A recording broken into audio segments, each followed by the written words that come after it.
Donald Trump mérite le prix Nobel de la paix.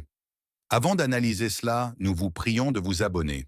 Faisons une analyse sur les réalisations de Donald Trump pour la paix dans le monde. À peine arrivé au pouvoir, le rêveur du prix Nobel de la paix a pu régler 7 guerres en l'espace de 7 mois. La guerre entre la République démocratique du Congo et Rwanda-Kinshasa et Kigali ont signé en juin un accord de paix sous les auspices des États-Unis après 3 décennies de conflits dans l'est de la RDC. Entre Pakistan et Inde, les deux puissances nucléaires se sont affrontées en mai dernier pendant 4 jours, leur conflit le plus sanglant depuis des décennies, avec plus de 70 morts dans les deux camps. À la surprise générale, Donald Trump lui-même a annoncé un cessez-le-feu entre les deux pays voisins. Si le Pakistan s'est ensuite dit reconnaissant envers les États-Unis d'avoir facilité ce résultat, l'Inde a assuré avoir directement négocié avec le Pakistan.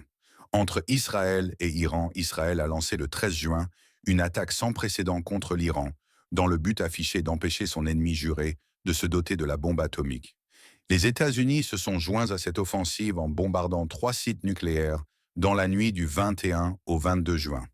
Après 12 jours de guerre, le président américain a annoncé un cessez-le-feu total entre les deux pays.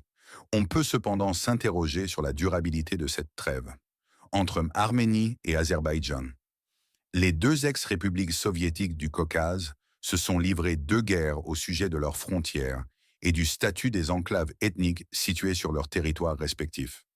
Elles se sont engagées le 9 août à Washington à cesser leur conflit territorial en présence de Donald Trump.